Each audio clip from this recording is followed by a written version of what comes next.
고풍스러운 멋에 이끌려 들여놓은 낡은 침대. 하지만 그 위에 눕는 순간 온몸이 묶이는 듯한 기괴한 가위에 눌리기 시작합니다. 깊은 밤, 나무 틈새를 뚫고 돋아난 검은 머리카락들이 사지 벌린 당신의 손발을 터차매고 피부 속으로 파고드는 서늘한 감촉에 비명조차 삼켜집니다. 당신이 안식을 취하던 곳이 누군가의 마지막 안식처였다면, 매일 아침 당신이 느끼는 무거운 피로감이 사실은 생명력을 빨아들이는 죽은 자의 갈증이었다면, 당신은 다시 잠들 수 있겠습니까? 가구 뒤에 숨겨진 잔혹한 진실이 베일을 벗습니다. 옛날 어느 산골 마을에 사람들 발길이 뜸하고 바람 소리만 가득한 외진 곳에 오래된 기와집이 한 채 있었습니다. 그 집은 겉보기에는 번듯하고 기와도 멀쩡했지만 이상하게도 마을 사람들은 그 앞을 지나갈 때마다 옷깃을 여미고 발걸음을 재촉하곤 했습니다.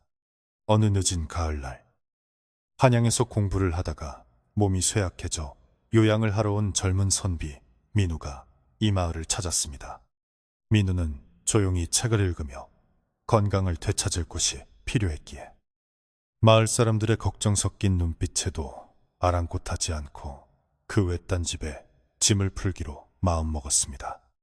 마당에는 낙엽이 수북이 쌓여 있었고 처마 밑에는 거미줄이 쳐져 있었지만 민우의 눈에는 그저 고즈넉하고 평화로운 풍경으로만 보였습니다. 민우는 짐을 대충 정리하고 방 안을 둘러보았는데, 방 한가운데 주인 없는 집치고는 너무나 윤이 나는 묵직한 나무 침상이 하나 놓여있는 것을 발견했습니다. 보통 이런 시골집 온돌방에는 요를 깔고 눕는 것이 일반적인데 다리가 달린 침상이 놓여있는 것이 조금 의아했습니다.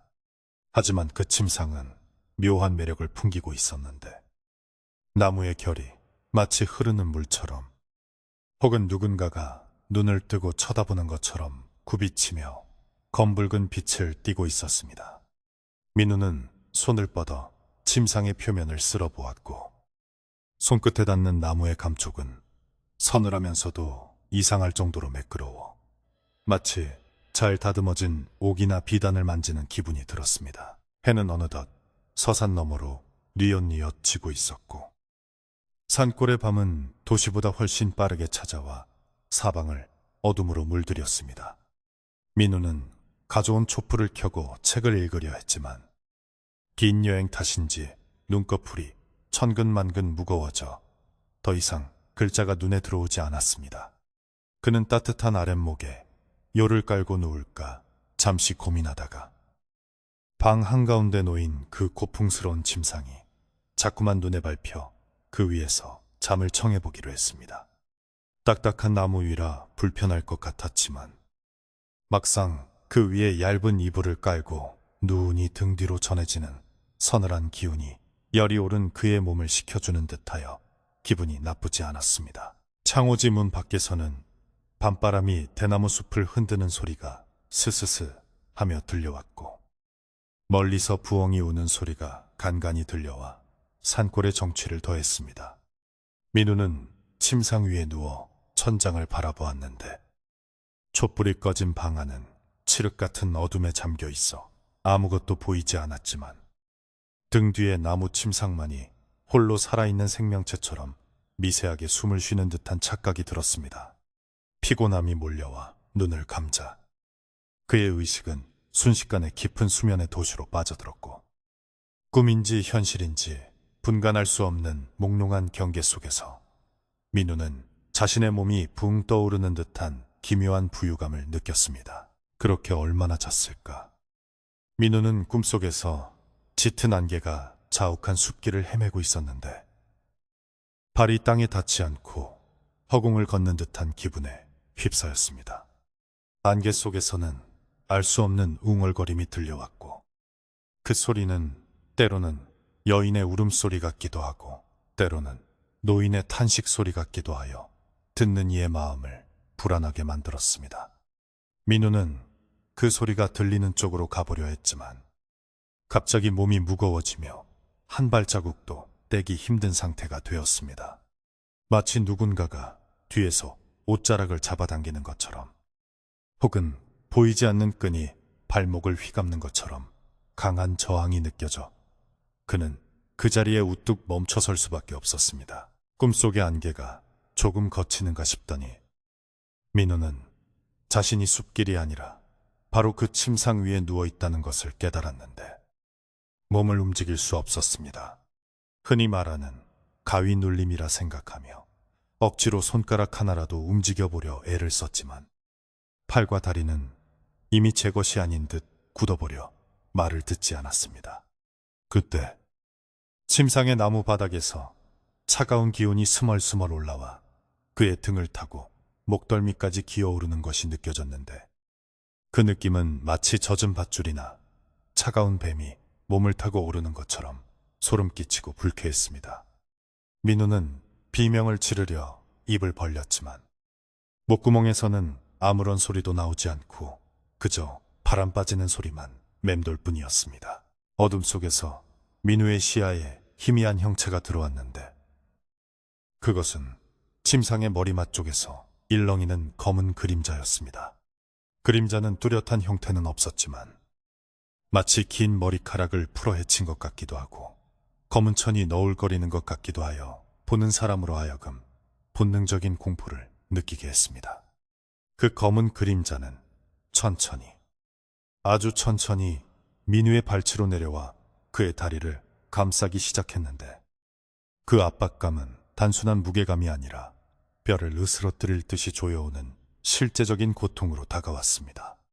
민우는 이것이 단순한 꿈이 아니라는 것을 직감하며 온 힘을 다해 몸부림쳤지만 그럴수록 조여오는 힘은 더욱 강해질 뿐이었습니다. 식은땀이 비오듯 흘러내려 등 밑에 이불을 적셨고 민우의 호흡은 점점 가빠져 숨이 턱 끝까지 차올랐습니다.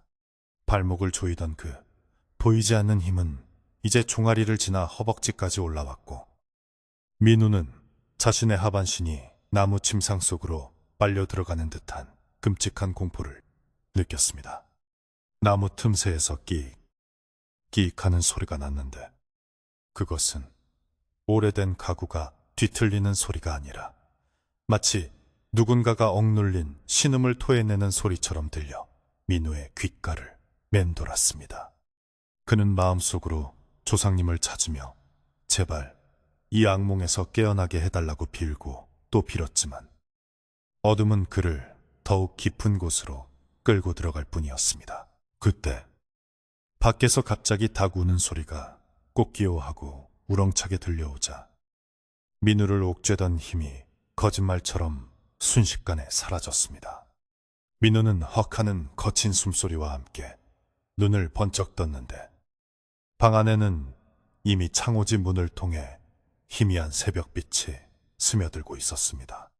그는 벌떡 일어나 앉아 자신의 다리와 팔을 더듬어 보았는데 다행히 눈에 보이는 상처나 밧줄 자국은 없었지만 살이 눌린 듯한 얼얼한 통증과 차가운 냉기는 여전히 남아있어 그 꿈이 단순한 환상이 아님을 말해주는 듯했습니다. 민우는 거칠어진 호흡을 가다듬으며 멍하니 침상 바닥을 내려다보았습니다. 아침 햇살이 방 안으로 들어오면서 밤새 공포의 대상이었던 침상은 다시금 고풍스럽고 우아한 자태를 드러냈습니다. 검붉은 나무의 색깔은 햇빛을 받아 더욱 깊은 윤기를 뿜어냈고 나뭇결은 여전히 아름다웠지만 민우는 왠지 모를 찝찝함을 떨쳐버릴 수 없었습니다. 그는 침상에서 내려와 방바닥에 발을 디뎠는데 다리에 힘이 풀려 하마터면 주저앉을 뻔했습니다.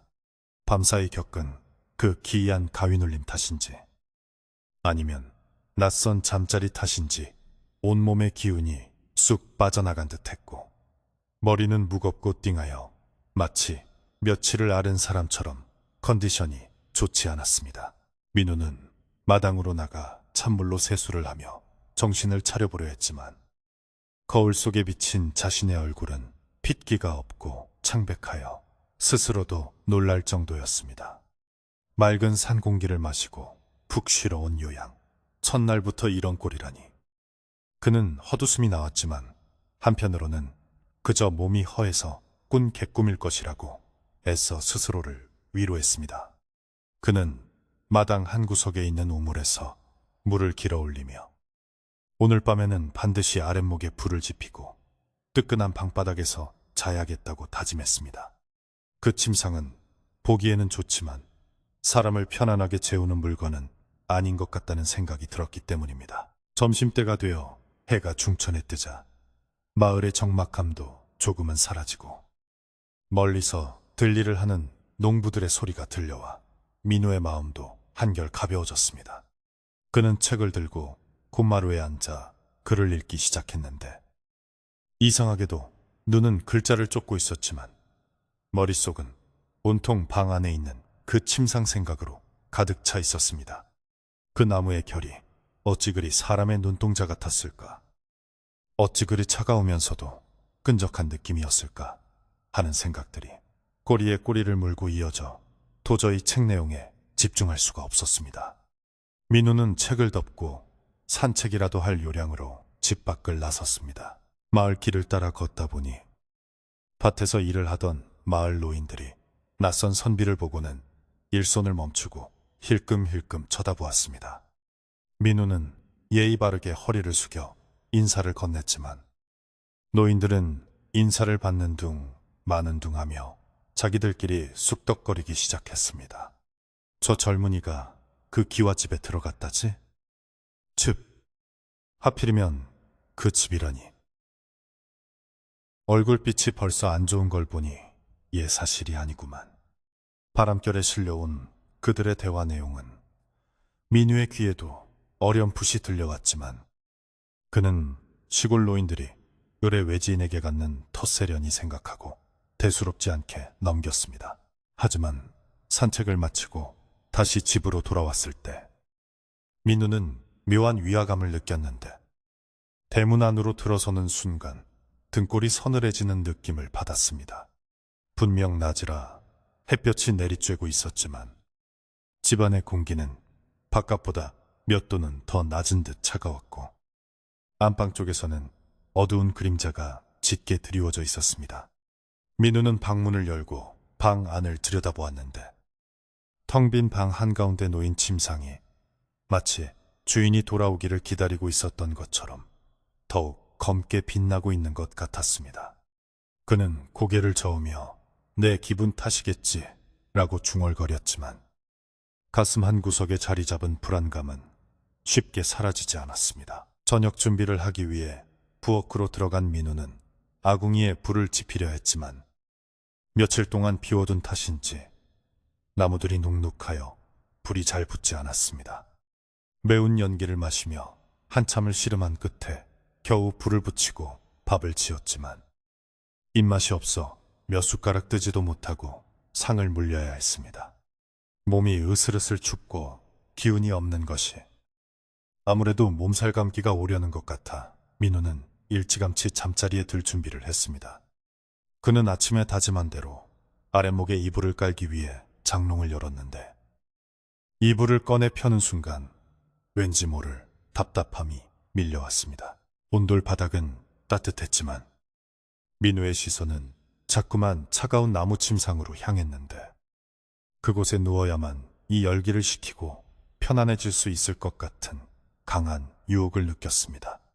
잠깐만 누워 있다가 내려오자는 생각이 머릿속을 지배하기 시작했고 그는 홀린 듯이 이불을 들고 다시 침상 위로 올라가 깔았습니다.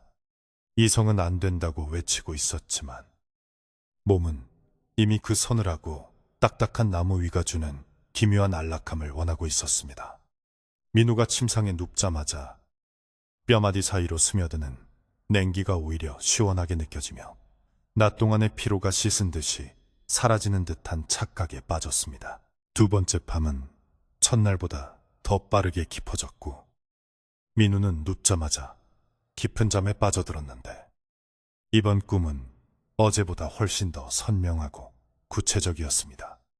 꿈속에서 민우는 침상 위에 묶여 있었는데 이번에는 보이지 않는 끈이 아니라 검고 가느다란 실 같은 것들이 온몸을 칭칭 감고 있었습니다. 그 실들은 끊임없이 꿈틀거리며 살을 파고들었고 민우가 움직이려 할 때마다 더욱 세게 조여와 숨을 쉬기조차 힘들게 만들었습니다. 그는 고개를 돌려 자신의 팔을 보았는데 팔을 감고 있는 것은 실이 아니라 젖은 머리카락 뭉치였다는 것을 깨닫고 소스라치게 놀랐습니다. 머리카락들은 침상의 나무판 틈새에서 솟아나와 마치 살아있는 뿌리처럼 민우의 팔다리를 휘감고 있었고 그 끝은 민우의 피부를 뚫고 들어가 피를 빨아먹으려는 듯 꿈틀대고 있었습니다. 공포에 질린 민우는 비명을 질렀지만 이번에도 목소리는 나오지 않았고 머리맡에선 누군가의 낄낄거리는 웃음소리가 들려왔습니다. 그 웃음소리는 아주 늙은 노인의 목소리 같기도 하고 어린아이의 목소리 같기도 하여 듣는 이의 정신을 혼미하게 만들었습니다. 민우는 눈을 질끈 감고 이것이 꿈이라고 되뇌었지만 살을 파고드는 고통은 너무나도 생생하여 현실과 꿈의 경계를 무너뜨리고 있었습니다. 그때 갑자기 방문이 덜컹거리는 소리와 함께 바람이 세차게 불어 촛불이 꺼졌고 민우는 어둠 속에서 자신의 눈앞에 다가온 어떤 얼굴을 보았습니다. 그것은 사람의 얼굴이라기보다는 나무 옹이 구멍처럼 텅 빈 눈을 가진 기괴한 형상이었는데 그 형상이 입을 벌리며 민우의 얼굴로 다가오는 순간 그는 극심한 공포와 함께 정신을 잃고 말았습니다. 기절한 듯 잠든 민우의 몸 위로 침상의 검은 기운이 아지랑이처럼 피어올라 그를 감싸 안았고 방 안의 공기는 얼음장처럼 차갑게 식어갔습니다. 다음 날 아침 민우는 해가 중천에 뜰 때까지 일어나지 못했는데 밖에서 누군가가 대문을 두드리는 소리에 겨우 눈을 뜰 수 있었습니다. 이보게, 선비 양반 안에 있는가? 투박하지만 힘있는 목소리가 들려왔고 민우는 무거운 몸을 이끌고 비틀거리며 밖으로 나갔습니다. 대문 앞에는 옆집에 사는 듯한 중년 사내가 걱정스러운 표정으로 서 있었는데 그는 민우의 얼굴을 보자마자 혀를 차며 말했습니다. 아이고, 얼굴이 반쪽이 됐구만. 어제 낮에만 해도 멀쩡하더니 하룻밤 사이에 무슨 일이 있었던 건가? 민우는 아무 말도 못하고 그저 멍하니 사내를 바라볼 뿐이었습니다. 사내는 민우의 어깨를 잡고 흔들며 정신을 차리라고 말했지만 민우의 귀에는 사내의 목소리가 웅웅거리며 멀게만 느껴졌습니다. 그의 머릿속에는 오로지 어젯밤 꿈속에서 보았던 그 검은 머리카락들과 나무 옹이 같은 눈구멍만이 맴돌고 있었고 몸은 마치 물먹은 솜처럼 무거워 서 있는 것조차 힘들었습니다. 사내는 민우를 부축하여 툇마루에 앉히고는 부엌으로 가서 물 한 바가지 떠다 주며 말했습니다. 이 집터가 세다는 말은 들었지만 젊은 사람이 이렇게 맥을 못 쳐서야 오늘 밤은 우리 집 사랑방에서 자는 게 어떻겠나. 하지만 민우는 사내의 호의를 정중히 거절했는데 이상하게도 그 침상을 떠나 다른 곳에서 잔다는 생각만 해도 견딜 수 없는 불안감이 밀려왔기 때문입니다. 마치 그 침상이 자신의 일부가 된 것처럼 혹은 자신이 그 침상의 일부가 된 것처럼 강한 집착이 생겨나고 있었습니다. 사내는 이해할 수 없다는 표정을 지으면서도 더 이상 강요하지 못하고 고개를 갸웃거리며 돌아갔습니다. 혼자 남은 민우는 다시 방으로 들어가 침상을 바라보았는데 낮음에도 불구하고 침상은 묘한 빛을 발하며 민우를 유혹하는 듯 했습니다. 민우는 홀린 듯 침상으로 다가가 나무 표면을 쓰다듬었는데 어제보다 나무의 색이 더 짙어지고 붉은 기운이 감도는 것을 느꼈습니다. 그리고 나무 틈새에서 희미하게 비릿한 흙냄새가 나는 것을 맡았는데 그것은 비 온 뒤에 숲 냄새가 아니라 깊은 땅속 햇빛이 닿지 않는 음습한 곳에서 나는 냄새와 비슷했습니다. 민우는 그 냄새가 역하면서도 묘하게 익숙하여 코를 킁킁거리며 냄새의 근원을 찾으려 애를 썼습니다.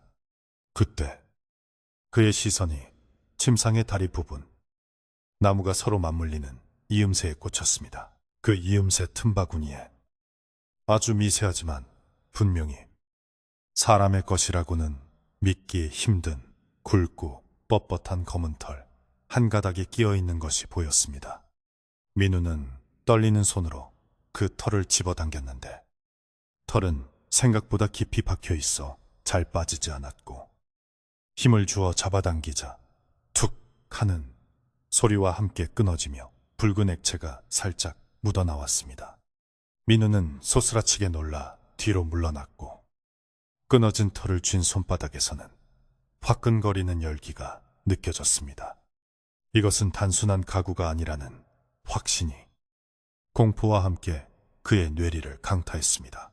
그날 이후로 민우의 몸 상태는 눈에 띄게 나빠지기 시작했는데 마치 밑 빠진 독에 물을 붓는 것처럼 아무리 쉬어도 기운이 차오르지 않았습니다. 거울을 볼 때마다 눈 밑의 검은 그림자는 턱까지 내려올 기세로 짙어졌고 뺨은 홀쭉하게 패어들어가 마치 해골의 가죽만 씌워놓은 듯한 흉한 몰골로 변해갔습니다.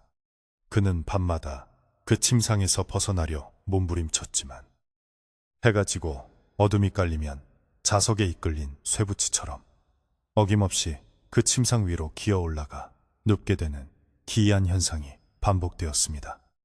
이성으로는 위험하다고 소리치고 있었지만 병든 몸은 그 침상이 주는 서늘하고 몽롱한 쾌락을 거부하지 못하고 매일 밤 악몽의 구렁텅이로 스스로 걸어 들어갔습니다. 마을 안에서도 민우가 머무는 외딴 집에 대한 흉흉한 소문이 돌기 시작했는데 처음에는 그저 낯선 이에 대한 호기심이었던 것이 점차 두려움으로 바뀌어가고 있었습니다.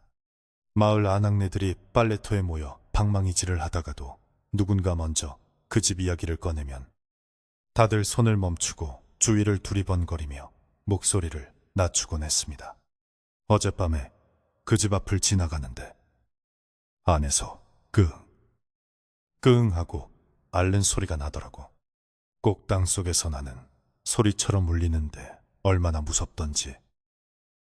한 안악의 말에 다른 이가 맞장구를 치며 나도 들었어.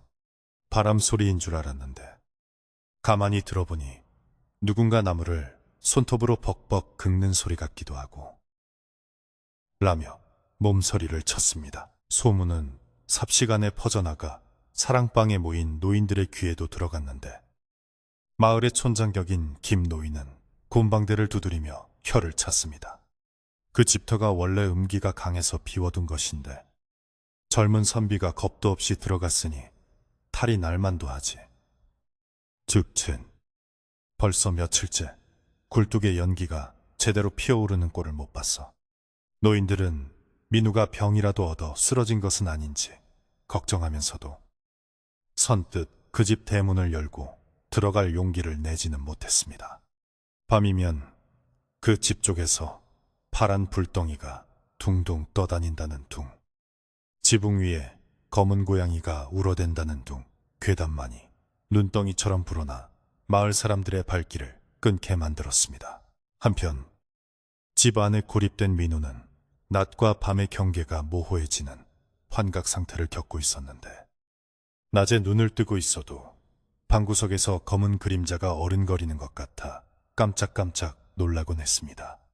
그는 허기를 달래기 위해 억지로 부엌에 나가 식은 밥을 물에 말아 넘기려 했지만 목구멍이 꽉 막힌 듯 음식물이 넘어가지 않아 헛구역질만 해댔습니다. 물 한 모금 마시는 것조차 힘겨워진 민우는 자신이 서서히 말라 죽어가고 있다는 공포에 휩싸였지만 이상하게도 이 집을 떠나야겠다는 생각은 들지 않고 오직 그 침상 곁에 머물러야 한다는 강박관념만이 머릿속을 지배했습니다. 마치 그 침상이 그에게 가지마, 나랑 같이 있어라고 속삭이는 것만 같았습니다. 그러던 어느 날 쌀이 떨어져 더 이상 버틸 수 없게 된 민우는 마지막 남은 힘을 짜내어 장터에 다녀오기로 마음먹었습니다.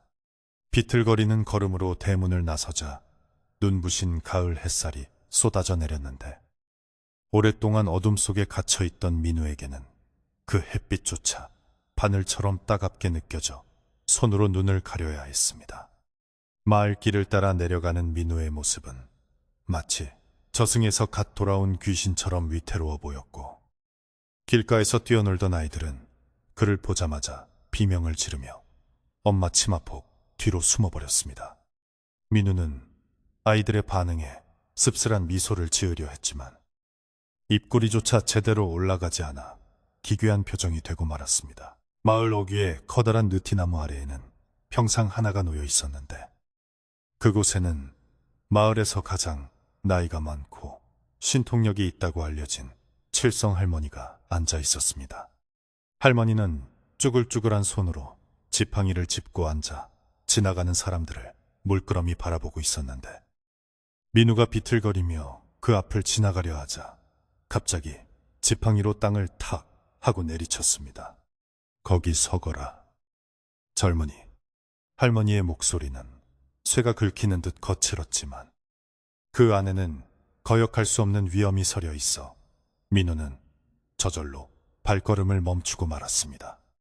민우가 힘겹게 고개를 돌려 할머니를 바라보자 할머니의 깊고 어두운 눈동자가 민우의 전신을 꿰뚫어 보는 듯 했습니다. 칠성 할머니는 자리에서 일어나지 않은 채로 민우의 머리부터 발끝까지 천천히 훑어보더니 코를 벌름거리며 공기 중의 냄새를 맡았습니다.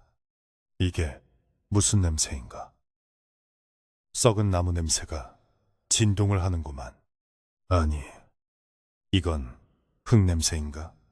할머니의 중얼거림에 민우는 가슴이 철렁 내려앉았는데 며칠 전 침상 틈새에서 맡았던 그 비릿한 흙 냄새가 떠올랐기 때문입니다. 민우는 떨리는 목소리로 물었습니다. 할머니, 저에게서 냄새가 난단 말씀입니까? 그러자 할머니는 혀를 차며 고개를 가로저었습니다. 자네 몸에서 나는 냄새가 아니야. 자네한테 찰싹 달라붙어 있는 그것에서 나는 냄새지. 민우는 등골이 오싹해지며 식은땀이 흘러내리는 것을 느꼈는데 할머니가 말하는 그것이 무엇인지 짐작이 갔기 때문입니다. 할머니는 지팡이 끝으로 민우의 가슴팍을 가리키며 호통치듯 말했습니다. 집안에 들이지 말아야 할 것을 들였구나. 산 사람 눕는 자리에 죽은 것들의 집을 가져다 놓았어. 그러니 산 사람의 정기가 나만 알 리가 있나. 민우는 다리에 힘이 풀려 그 자리에 주저앉고 말았는데 할머니의 말이 비수가 되어 가슴에 꽂히는 듯 했습니다. 그는 침상의 정체에 대해 막연히 의심하고 있었지만 누군가가 이렇게 정곡을 찌르니 두려움이 현실이 되어 덮쳐왔습니다. 주변에 있던 마을 사람들이 하나둘씩 모여들어 웅성거리는 가운데 칠성 할머니는 민우에게 가까이 오라고 손짓했습니다. 민우가 무릎으로 기어가듯 다가가자 할머니는 그의 손목을 잡고 맥을 짚어보더니 인상을 찌푸렸습니다. 맥이 거의 끊어질 듯 희미하구나. 며칠만 더 있었으면 자네는 꼼짝없이 저승길 동무가 되었을 게야. 당장 그 물건을 내다 버리게. 불태워 없애야 해. 할머니의 단호한 말에 민우는 고개를 끄덕이면서도 마음 한구석에서는 아까운 물건인데 정말 그 침상 때문일까 하는 의구심이 완전히 사라지지 않아 혼란스러웠습니다. 그 침상이 가진 마력이 이미 그의 정신 깊숙한 곳까지 뿌리내리고 있었기 때문입니다. 민우가 머뭇거리는 기색을 보이자 칠성 할머니는 답답하다는 듯 가슴을 치며 주머니에서 굵은 소금 한 줌을 꺼내 민우의 주머니에 쑤셔 넣었습니다. 내 말을 허투루 듣지 말게. 오늘 밤 당장 그 물건을 없애지 못하겠거든. 이 소금이라도 방 내 귀퉁이에 뿌리고 머리맡에 맑은 물 한 사발을 떠놓고 자게. 그리고 절대로 무슨 일이 있어도 그 위에 올라가 눕지 마라. 바닥에서 자라. 알겠나?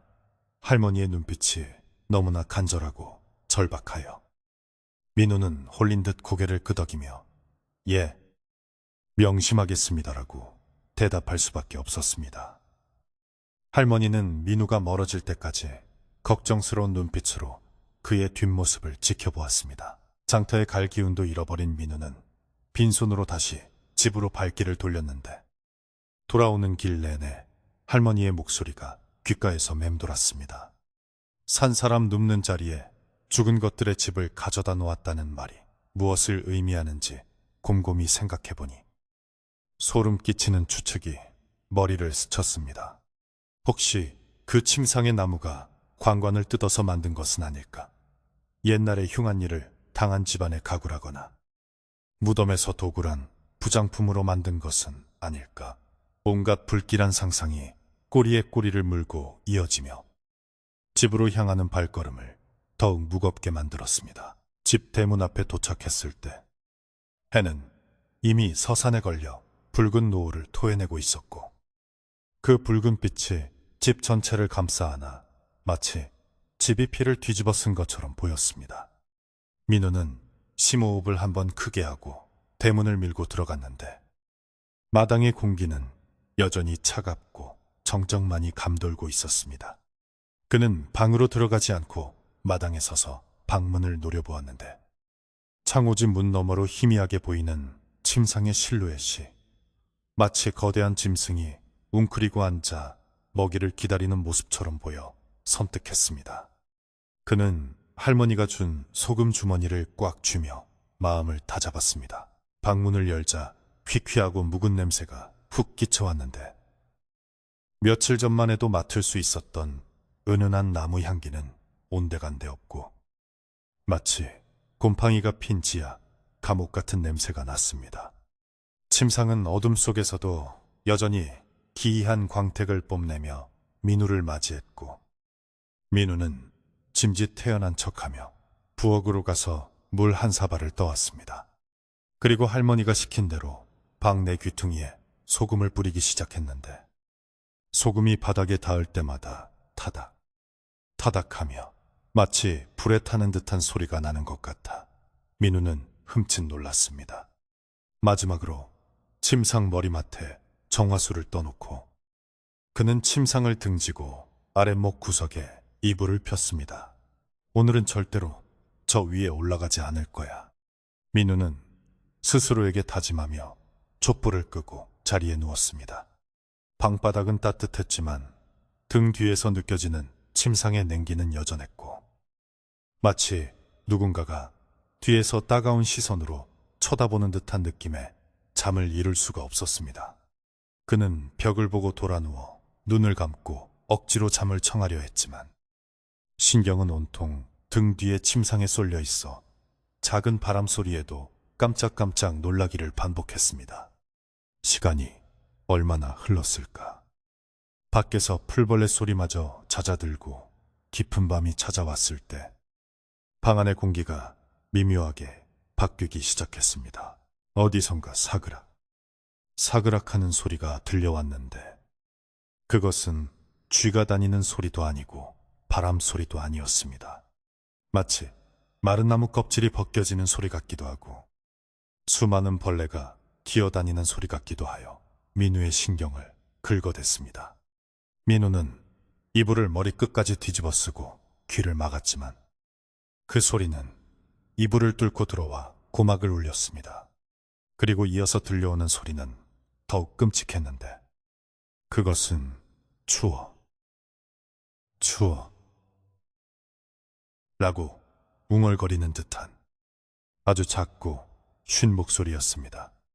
민우는 온몸에 털이 곤두서는 공포를 느끼며 몸을 웅크렸습니다. 그때 갑자기 덮고 있던 이불이 발치 쪽으로 쑥 끌려 내려가는 느낌이 들었습니다.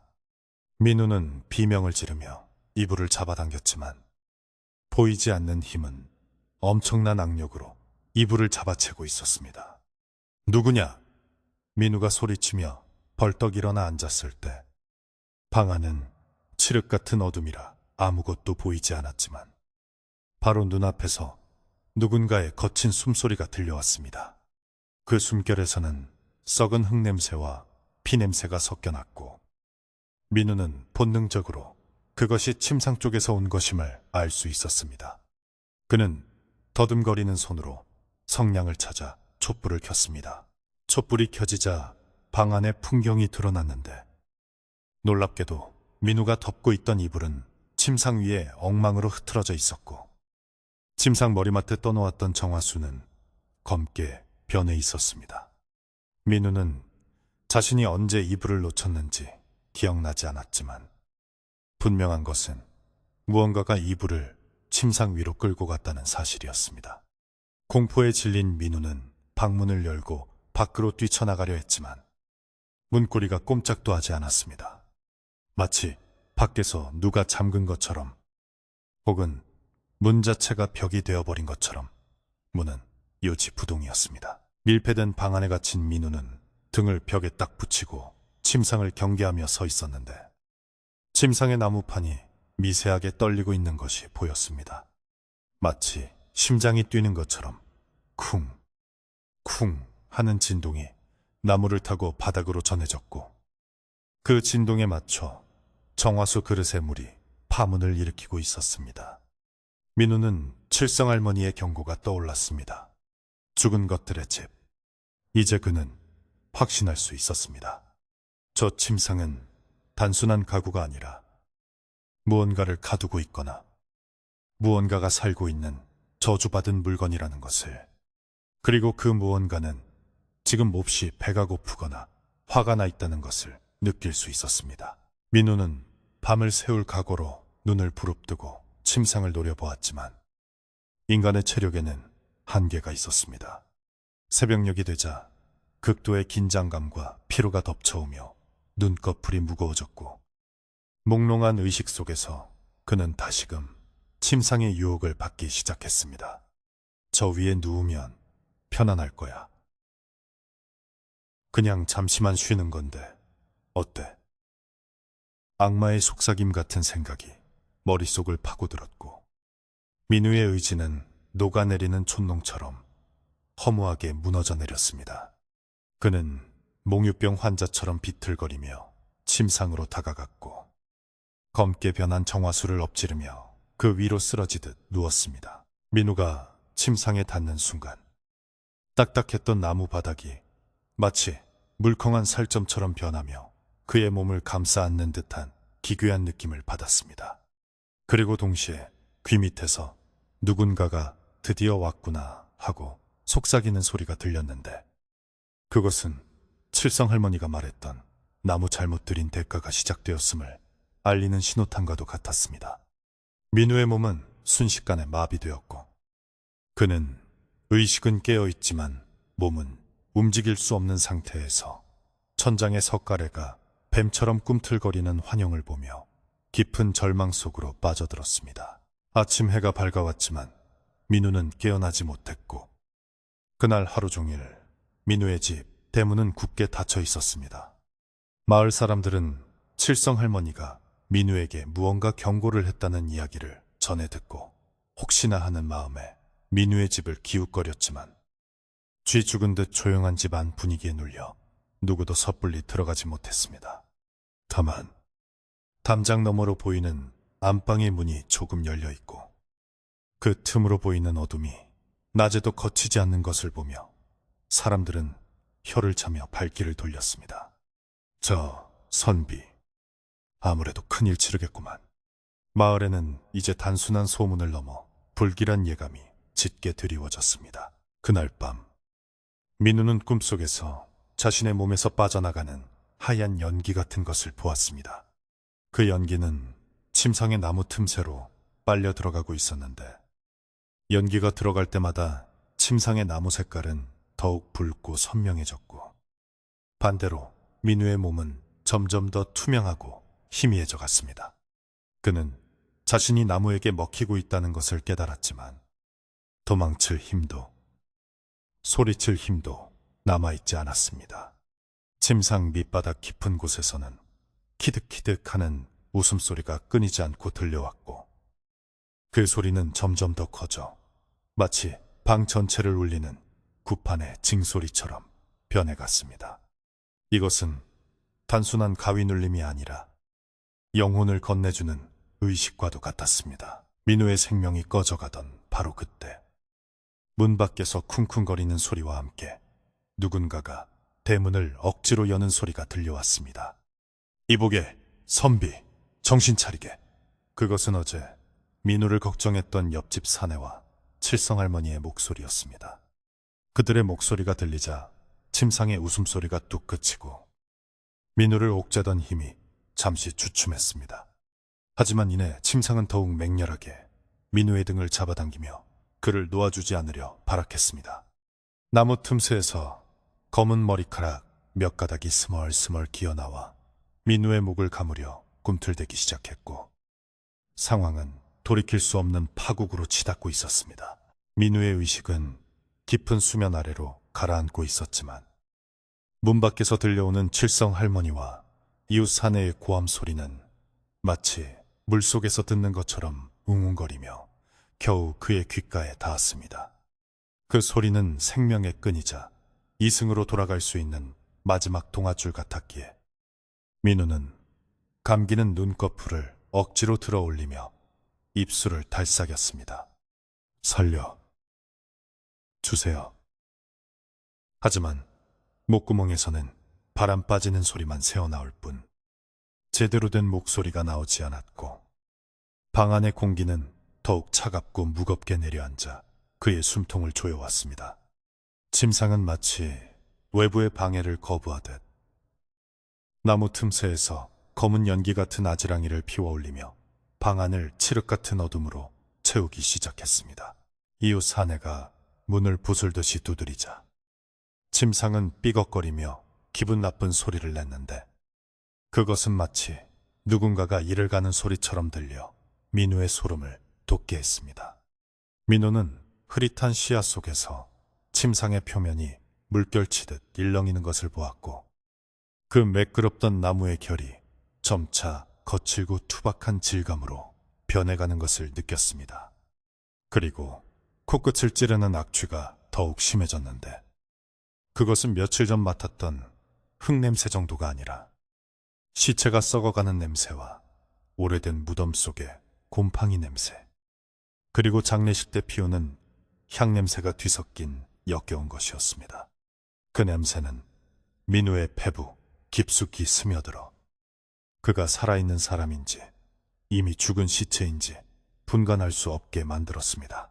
민우는 본능적인 공포에 사로잡혀 침상에서 벗어나려 안간힘을 썼는데 팔다리는 납덩이를 매달아 놓은 듯 무거워 꼼짝도 하지 않았습니다. 그는 손가락 끝이라도 움직여보려 애를 썼고 필사적인 노력 끝에 겨우 손을 들어 침상 모서리를 잡을 수 있었습니다. 그런데 손에 잡힌 침상의 모서리는 차가운 나무가 아니라 마치 사람의 차가운 피부처럼 말랑하고 끈적거리는 감촉이었습니다. 민우가 놀라서 손을 때려 했지만 그 끈적거리는 것은 접착제처럼 민우의 손바닥에 달라붙어 떨어지지 않았고 오히려 손을 빨아들이려는 듯 꿈틀거렸습니다. 그때 민우의 눈앞에 믿을 수 없는 광경이 펼쳐졌는데 침상 머리맡의 나무 이음새 틈바구니에서 검고 가느다란 것이 솟아오르는 것이 보였습니다. 처음에는 그것이 벌레인 줄 알았지만 자세히 보니 그것은 사람의 머리카락이었습니다. 한 가닥, 두 가닥 솟아오르던 머리카락은 순식간에 수십, 수백 가닥으로 불어나 검은 덤불처럼 엉키며 자라나기 시작했습니다. 머리카락들은 살아있는 뱀처럼 꿈틀대며 민우의 얼굴 쪽으로 뻗어왔고 그 끝에서는 뚝뚝 검붉은 액체가 떨어져 침상 바닥을 적셨습니다. 민우는 공포에 질려 눈을 크게 떴지만 비명조차 지를 수 없는 상태였습니다. 머리카락 뭉치는 민우의 목을 감으려다가 방향을 바꿔 그의 손목과 발목을 단단히 결박하기 시작했습니다. 머리카락의 감촉은 차갑고 축축했으며 살을 파고들듯이 조여오는 힘은 도저히 사람이 당해낼 수 있는 수준이 아니었습니다. 민우는 이제 자신이 가위 눌림을 당하는 것이 아니라 실제로 무언가에게 사로잡히고 있다는 것을 깨달았습니다. 침상은 단순히 잠자리가 아니라 산 사람의 정기를 빨아먹고 사는 요물이었고, 지금 그 요물이 본격적으로 식사를 시작하려 하고 있었던 것입니다. 밖에서 문을 두드리는 소리는 이제 아득히 먼 곳의 천둥 소리처럼 작게 들렸습니다. 민우는 흐려져가는 의식 속에서 침상 바닥을 내려다보았는데, 칠이 벗겨진 나무 틈 사이로 거친 나무의 속살이 드러나 있었습니다. 그 나무의 결은 일반적인 가구에 쓰이는 나무와는 달랐는데, 옹이가 많고 뒤틀려 있어 마치 고통받는 사람들의 얼굴 형상처럼 보였습니다. 그리고 그 옹이 구멍 하나하나가 민우를 쳐다보는 눈동자처럼 느껴져 그는 시선을 어디에 두어야 할지 몰라 전율했습니다. 문득 칠성 할머니가 했던 죽은 것들의 집이라는 말이 다시금 떠올랐고, 민우의 머릿속에는 끔찍한 추측이 확신으로 굳어져 갔습니다. 이건 관이야. 누군가를 묻었던 관 뚜껑으로 만든 거야. 민우는 전율했습니다. 산속 마을에서는 나무가 귀하거나 가난한 경우, 오래된 묘를 이장할 때 나온 관판을 몰래 가져다 가구로 만드는 경우가 있다는 괴담을 들은 적이 있었습니다. 하지만 그것이 자신의 이야기가 될 줄은 꿈에도 몰랐습니다. 관 널빤지에는 죽은 자의 원한과 썩은 시신의 진물이 배어 있어 그것을 집안에 들이면 집안이 망하고 사람이 죽어나간다는 이야기는 단순한 미신이 아니었던 것입니다. 이 침상은 누군가의 영원한 안식처를 파헤치고 훔쳐온 저주받은 물건이었습니다. 머리카락들은 이제 민우의 가슴 위까지 올라와 샘리를 틀고 앉았는데, 그 무게감은 마치 쌀가마니를 올려놓은 듯 묵직하여 숨을 쉬기가 힘들었습니다. 민우의 심장은 불규칙하게 뛰었고 눈앞이 점차 하얗게 변해가며 죽음의 그림자가 드리워졌습니다. 그는 마지막 힘을 다해 고개를 돌려 창호지 문 쪽을 바라보았는데, 문 밖에는 칠성 할머니의 그림자가 어른거리고 있었습니다. 할머니, 제발. 민우는 마음속으로 절규하며 눈물을 흘렸습니다. 그때 밖에서 칠성 할머니의 목소리가 벼락처럼 들려왔습니다. 이놈의 귀신아, 썩 물러가라. 산 사람을 잡으려거든 내 눈부터 찌르고 가라. 할머니의 호통소리와 함께 무언가가 토 하고 문에 뿌려지는 소리가 났는데, 아마도 소금이나 팥을 뿌리는 것 같았습니다. 그러자 민우를 감고 있던 머리카락들이 파스스 소리를 내며 잠시 주춤했고, 침상 전체가 고통스러운 듯 뒤틀리며 끼익하는 비명을 질렀습니다. 그 틈을 타 민우는 손가락을 움직여 침상 바닥을 긁었는데, 손톱 밑으로 나무 가시가 박히는 고통이 느껴지자 정신이 번쩍 들었습니다. 그는 이 짧은 순간이 자신이 살 수 있는 유일한 기회임을 직감했습니다. 민우는 젖먹던 힘까지 짜내어 상체를 일으키려 했지만 머리카락들은 다시금 맹렬한 기세로 달려들어 그의 어깨를 눌렀습니다. 이번에는 단순히 누르는 것이 아니라 머리카락 끝이 민우의 옷을 뚫고 피부를 찌르기 시작했습니다. 따끔거리는 통증과 함께 몸속에 피가 빨려나가는 듯한 현기증이 일었고, 민우의 눈앞에는 환영이 보이기 시작했습니다. 소복을 입은 여인이 머리를 풀어헤치고 침상 머리맡에 앉아 그를 내려다보고 있었는데, 여인의 얼굴은 썩어 문드러져 형체를 알아볼 수 없었고 오직 퇴탄 눈구멍만이 그를 응시하고 있었습니다. 여인은 쉰 목소리로 중얼거렸습니다. 내 집이야. 내 자리야. 비켜주지 않을 거야. 그 목소리는 귀로 들리는 것이 아니라 머릿속에서 직접 울리는 듯했고, 민우는 공포에 질려 숨을 헐떡였습니다. 여인의 손, 아니 앙상한 뼈만 남은 손이 민우의 뺨을 어루만졌는데, 그 손길은 얼음장처럼 차가우면서도 묘한 슬픔이 배어 있었습니다. 민우는 이 여인이 바로 이 관의 주인이었음을 깨달았습니다. 억울하게 죽어 땅에 묻혔다가 누군가의 욕심으로 인해 다시 세상 밖으로 끌려나와 가구가 되어버린 비운의 영혼이었던 것입니다. 민우는 공포 속에서도 일말의 연민을 느꼈지만 살고 싶은 욕망이 더 컸습니다. 그는 여인을 향해 마음속으로 외쳤습니다. 제가 잘못했습니다. 모르고 그랬습니다. 제발 저를 놓아주세요. 하지만 여인은 들은 채도 하지 않고 고개를 저으며 검은 머리카락으로 민우의 온몸을 고치처럼 감싸기 시작했습니다. 이제 민우의 시야는 온통 검은 머리카락으로 가려져 아무것도 볼 수 없었고 코와 입으로도 머리카락이 파고들어 숨이 막혀왔습니다.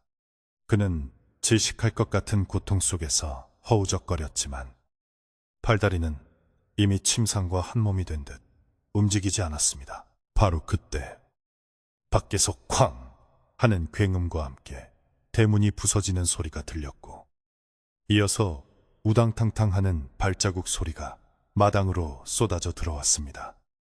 마을 장정들이 도끼와 망치를 들고 들이닥친 것이었습니다. 칠성 할머니의 다급한 목소리가 들렸습니다. 저 문을 부숴라. 당장 부숴야 한다. 시간이 없어. 장정들은 안방 문을 향해 달려들었고 문을 잠그고 있던 보이지 않는 힘과 충돌하며 거친 소음이 발생했습니다. 밖의 소란스러움에 침상의 요괴는 더욱 사납게 반응하며 민우를 조이는 힘을 강화했습니다.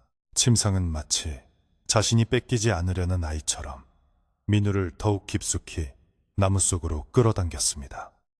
민우의 등 뒤에서는 나무가 쩍쩍 갈라지며 입을 벌리는 느낌이 났고 그는 자신이 이대로 침상 속으로 흡수되어 영영 나무의 무늬가 되어버릴 것 같은 공포를 느꼈습니다. 실제로 그의 옷자락 일부는 이미 나무 틈새로 빨려 들어가 있었고 살갗은 나무 껍질처럼 거칠어지기 시작했습니다. 죽음이 코앞까지 다가온 순간 민우의 머릿속엔 고향에 계신 노모의 얼굴이 스치고 지나갔습니다. 어머니, 죄송합니다. 불효자는 이렇게 갑니다. 하지만 밖의 장정들은 포기하지 않았습니다. 하나, 둘, 셋.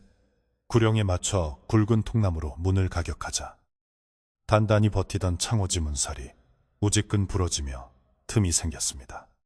그 틈 사이로 밝은 횃불의 빛이 방 안으로 쏟아져 들어오자 어둠 속에 숨어있던 검은 머리카락들이 비명을 지르듯 꿈틀거리며 뒤로 물러났습니다. 빛은 민우에게 구원의 동아줄과도 같았고 그는 그 빛을 향해 손을 뻗으려 했지만 손가락 하나 까딱할 힘이 없었습니다. 방 안은 빛과 어둠이 뒤섞여 혼돈의 도가니가 되었습니다. 문이 부서진 틈으로 칠성 할머니가 제일 먼저 팥 한 바가지를 방 안으로 냅다 뿌렸습니다. 탁타닥! 파달들이 침상 위로 쏟아지자 마치 뜨거운 불에 닿은 것처럼 치익 소리가 나며 흰 연기가 피어올랐습니다. 머리카락들은 고통스러운 듯 민우를 감고 있던 힘을 풀고 침상 틈새로 숨어들었고 민우의 목을 조르던 압박감이 순간적으로 느슨해졌습니다. 민우는 그 기회를 놓치지 않고 콜록콜록 기침을 토해내며 거친 숨을 몰아쉬었습니다. 하지만 침상은 아직 완전히 그를 놓아준 것이 아니었습니다. 숨어버린 머리카락 대신 이번에는 침상의 다리가 덜컹거리며 방바닥을 울리기 시작했습니다. 마치 침상 자체가 발이 달린 짐승처럼 움직이려 하는 것 같았습니다. 방바닥의 요와 이불들이 제멋대로 날아다니고 벽에 걸려있던 그림 족자가 떨어지는 등 방 안은 아수라장이 되었습니다. 장정들은 기이한 광경에 잠시 주춤하며 뒤로 물러섰지만 칠성 할머니는 지팡이를 휘두르며 호통을 쳤습니다. 뭐하고들 있는 게야. 저놈이 기운을 차리기 전에 얼른 드러내야 해. 도끼 가져와. 도끼. 장정중 힘께나 쓰는 돌쇠가 큰 도끼를 들고 방 안으로 뛰어들었습니다. 그의 눈에는 두려움이 가득했지만 칠성 할머니의 서슬 퍼런 기세와 죽어가는 선비를 살려야 한다는 의무감이 그를 움직였습니다. 돌쇠는 침상을 향해 도끼를 높이 치켜들었지만 침상에서 뿜어져 나오는 냉기와 살기에 눌려 칫솔질을 멈칫했습니다. 침상 위에는 여전히 희미하게 소복 입은 여인의 형상이 아른거리고 있었고, 그녀는 슬픈 눈으로 돌쇠를 바라보며 고개를 가로젓고 있었습니다. 돌쇠는 하며 뒷걸음질 쳤습니다. 이 모습을 본 칠성 할머니가 답답하다는 듯 맨발로 방 안으로 뛰어들어와 품에서 꺼낸 부적 한 장을 침상 머리맡에 철썩하고 붙였습니다. 그러자 여인의 형상이 비명을 지르며 사라졌고, 방 안을 감돌던 냉기가 한풀 꺾였습니다. 할머니는 돌쇠의 등을 떠밀며 소리쳤습니다. 지금이야! 내려찍어! 다리를 분질러버려! 할머니의 외침에 정신을 차린 돌쇠는 기압을 넣으며 도끼를 내리찍었습니다. 에이, 얍! 도끼날이 허공을 가르며 침상의 다리를 향해 날아갔습니다. 과직! 하는 끔찍한 파열음과 함께 침상의 한쪽 다리가 잘려나갔습니다. 그런데 놀랍게도 잘린 다리 단면에서는 톱밥이 나오는 것이 아니라 검붉은 피 같은 액체가 솟구쳐 나왔습니다. 그 액체는 바닥으로 흘러내려 방 안을 비릿한 피 냄새로 진동하게 만들었습니다. 침상은 고통에 몸부림치듯 격렬하게 흔들렸고, 그 반동으로 위에 누워있던 민우가 바닥으로 굴러떨어졌습니다. 민우는 바닥에 처박히는 충격으로 정신을 잃었지만 다행히 침상의 마수에서는 벗어날 수 있었습니다. 장정들은 침상에서 피가 나오는 것을 보고 기겁을 하며 도망치려 했지만 칠성 할머니는 물러서지 않았습니다. 도망치면 다 죽어. 이놈을 오늘 끝장내지 않으면 온 마을에 화가 미칠 게야. 어서 나머지 다리도 쳐라. 그리고 끌어내. 할머니의 젖을 퍼런 호령에 다른 장정들도 용기를 내어 달려들었습니다. 그들은 각자 들고 온 몽둥이와 낫으로 침상을 찢고 부수기 시작했습니다. 방 안은 나무 부서지는 소리와 괴상한 비명소리, 그리고 장정들의 기합 소리로 가득 찼습니다. 침상은 부서지면서도 마지막 발악을 하듯 파편을 튀기며 저항했습니다. 나무 조각이 날아와 장정들의 얼굴을 스치고 검은 연기가 뿜어져 나와 시야를 가렸습니다. 하지만 한번 시작된 파괴는 멈추지 않았습니다. 돌쇠의 도끼가 침상의 상판을 내리찍자 침상은 반으로 갈라지며 그 속에 감추고 있던 끔찍한 속내를 드러냈습니다. 갈라진 나무 틈 사이에는 엉겨붙은 머리카락 뭉치와 함께 누군가의 손톱 조각들과 삭담한 수예시 조각들이 들어있었습니다. 그것을 본 사람들은 모두 헛구역질을 하며 뒤로 물러났습니다. 정말로 그 침상은 관을 뜯어 만든 것이었고, 그 속에는 시신의 흔적들이 고스란히 남아 있었던 것입니다. 칠성 할머니는 혀를 차며 말했습니다. 이런 흉물스러운 것을. 돈 몇 푼 아끼자고 남의 저승길 집을 훔쳐다가 산 사람 눕는 자리를 만들다니. 만든 놈이나 파는 놈이나 천벌을 받을 위인들이지. 할머니는 품에서 흰 천을 꺼내 부서진 침상 조각들을 덮으려 했지만 조각들은 여전히 꿈틀거리고 있었습니다. 민우는 방바닥 구석에 쓰러진 채 이 모든 광경을 희미하게 지켜보고 있었습니다. 부서진 침상에서 흘러나오는 검은 기운이 점차 옅어지는 것을 보며 그는 안도감과 함께 깊은 어둠 속으로 완전히 의식을 놓아버렸습니다. 장정들은 서둘러 민우를 업어 밖으로 내보냈고, 나머지 사람들은 칠성 할머니의 지휘 아래 부서진 침상 조각들을 마당으로 끌어내기 시작했습니다. 방 안에는 여전히 비릿한 피냄새와 향냄새가 남아 있었지만 사람을 압도하던 공포스러운 기운은 많이 사라져 있었습니다. 하지만 진짜 마무리는 아직 남아 있었습니다. 이 흉물을 완전히 소멸시켜야만 모든 것이 끝날 것이기 때문입니다. 마당으로 끌려 나온 침상 조각들은 마치 도살장에 끌려온 짐승처럼 마당 한가운데에 어지럽게 널브러졌는데 장정 서너시 달라붙어 끌어냈음에도 불구하고 그 무게가 천근만근이라 다들 혀를 내둘렀습니다. 부서진 나무 단면에서는 여전히 검붉은 액체가 배어나와 마른 흙바닥을 적시고 있었고 그 모습이 너무나 흉측하여 횃불을 든 사람들의 손이 덜덜 떨렸습니다. 밤바람이 불 때마다 나무 조각들이 드르륵 드르륵 하며 서로 부딪히는 소리가 났는데 그것은 마치 추위에 떠는 이가 이를 딱딱 부딪히는 소리 같기도 하고 억울함을 호소하는 귀신의 중얼거림 같기도 하여 듣는 이들의 간담을 서늘하게 만들었습니다. 칠성 할머니는 마당 한쪽에 서서 지팡이로 바닥을 쿵쿵 찍으며 장정들을 재촉했습니다. 서둘러라. 이놈의 기운이 땅으로 스며들기 전에 태워버려야 해. 마른 장작을 가져오고 들기름도 한 항아리 가져오너라. 할머니의 불호령에 마을 사람들은 분주하게 움직였는데 창고에 쌓아두었던 장작더미를 가져와 침상 조각들 위로 높이 쌓아 올렸습니다. 마치 거대한 탑을 쌓듯이 겹겹이 쌓인 장작과 침상 조각들은 금방이라도 무너져 내릴 듯 위태로워 보였지만 사람들은 두려움을 이겨내며 묵묵히 손을 놀렸습니다. 이웃집 사내가 부엌에서 들기름 항아리를 들고 나와 장작더미 위에 골고루 뿌리기 시작했습니다. 고소해야 할 들기름 냄새가 침상의 피냄새와 섞이자 묘하게 역겨운 냄새로 변하여 코를 찔렀고 기름을 머금은 나무들은 번들거리는 광택을 띠며 불을 기다리는 재물처럼 보였습니다. 민우는 텐마루 기둥에 기대어 이 광경을 멍하니 지켜보고 있었는데 몸은 천근만근 무거웠지만 정신만은 또렷하여 자신의 생명을 갉아먹으려 했던 저 흉물이 사라지는 꼴을 꼭 두 눈으로 확인하고 싶었습니다. 그의 옆에는 동네 안악이 가져다준 따뜻한 꿀물이 놓여 있었지만 손을 뻗을 힘조차 없어 그저 바라만 보고 있었습니다. 준비가 다 되자 칠성 할머니가 횃불을 들고 장작더미 앞으로 다가갔습니다.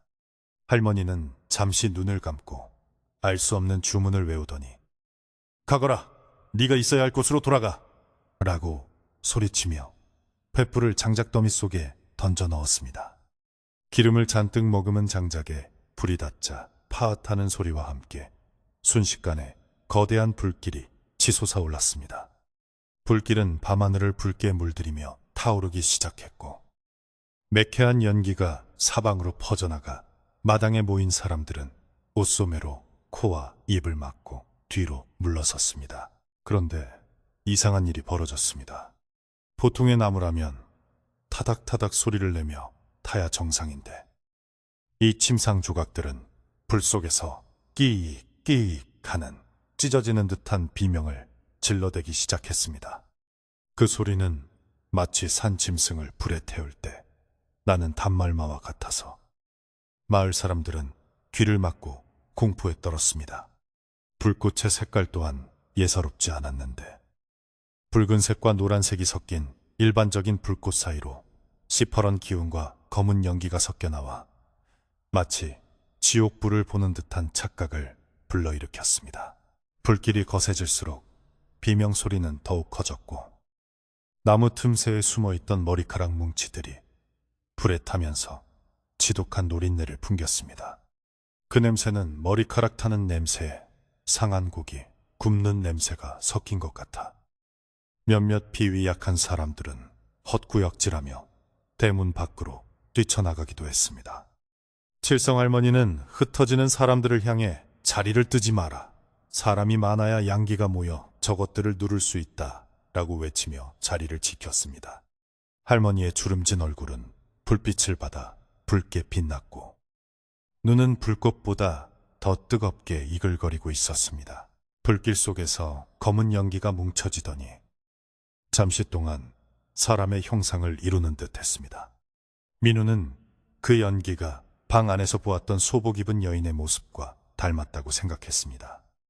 연기 형상은 고통스러운 듯 몸부림치며 하늘로 솟구쳐 오르려 했지만 칠성 할머니가 뿌리는 굵은 소금과 마을 사람들의 기운에 눌려 멀리 가지 못하고 불길 위를 맴돌았습니다. 으아악. 뜨거워. 뜨거워. 바람 소리에 섞여 들려오는 듯한 그 쉰 목소리는 듣는 이의 가슴을 후벼 파는 슬픔과 원망을 담고 있었습니다. 민우는 그 목소리를 들으며 묘한 죄책감과 연민을 느꼈습니다. 저 여인 또한 누군가의 딸이었고 누군가의 아내였을 텐데 죽어서도 편히 쉬지 못하고 나무 속에 갇혀 떠돌다가 이렇게 불에 타 소멸되는 운명이 너무나 기구하게 느껴졌기 때문입니다. 하지만 그녀가 산 사람을 해치려 했던 것은 분명한 사실이었기에 민우는 마음을 굳게 먹고 눈을 돌리지 않았습니다. 이것은 악연을 끊어내는 의식이었고 산자와 죽은 자의 경계를 다시 명확히 하는 과정이었습니다. 시간이 흐르자 장작더미는 서서히 무너져 내리기 시작했고 거세게 타오르던 불길도 조금씩 잦아들었습니다. 하지만 침상의 핵심이었던 두꺼운 나무판들은 여전히 숯덩이가 된 채로 붉은 열기를 뿜어내며 끈질기게 버티고 있었습니다.